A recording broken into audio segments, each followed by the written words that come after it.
Russian attacks have destroyed or damaged at least 978 medical facilities in Ukraine since the beginning of the full-scale invasion, Health Ministry said on March 25, citing a report by the World Bank.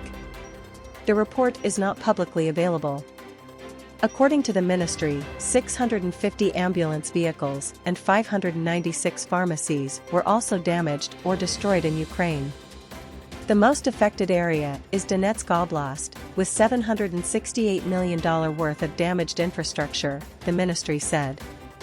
Kharkiv Oblast's healthcare infrastructure suffered damage worth $618 million, and in Chernihiv Oblast, $259 million worth of medical infrastructure was destroyed by Russian attacks. Russian forces have been targeting civilian infrastructure across Ukraine since the beginning of the all-out war on February 24, 2022, destroying schools, hospitals, cultural institutions, energy facilities, and more. According to a recent survey by the Resumptive Center, 37% of Ukrainians said they had a relative or an acquaintance, either military or civilian, injured or killed since the beginning of the full-scale Russian invasion on February 24, 2022. Ukraine doesn't publish its military casualties. According to the United Nations High Commissioner for Refugees, Russia's all-out war killed 8,317 civilians and injured 13,892 as of March 20.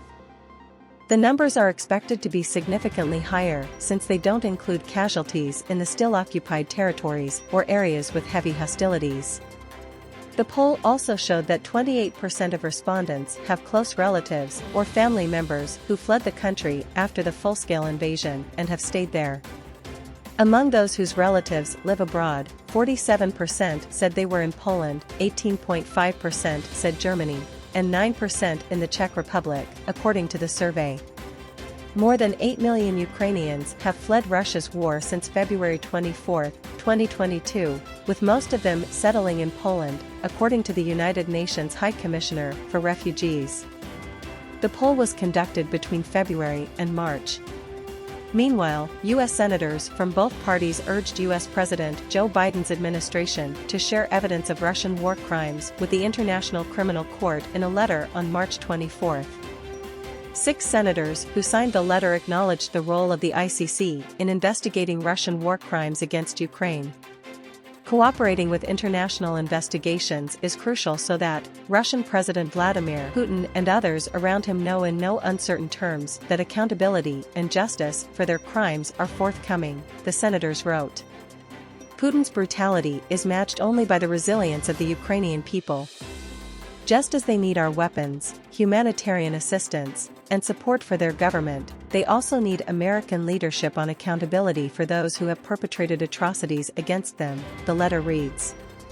The Pentagon is reportedly blocking the Biden administration from sharing evidence with the ICC in The Hague gathered by American intelligence agencies about Russian atrocities in Ukraine, the New York Times reported on March 8, citing current and former unnamed officials familiar with the matter.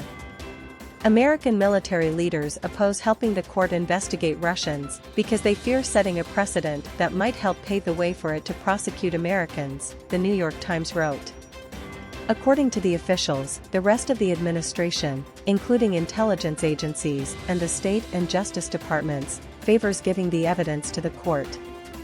On March 17, the ICC issued arrest warrants for Putin and Maria Lvova-Belova, the Russian official allegedly overseeing the forced deportations of over 16,000 Ukrainian children to Russia.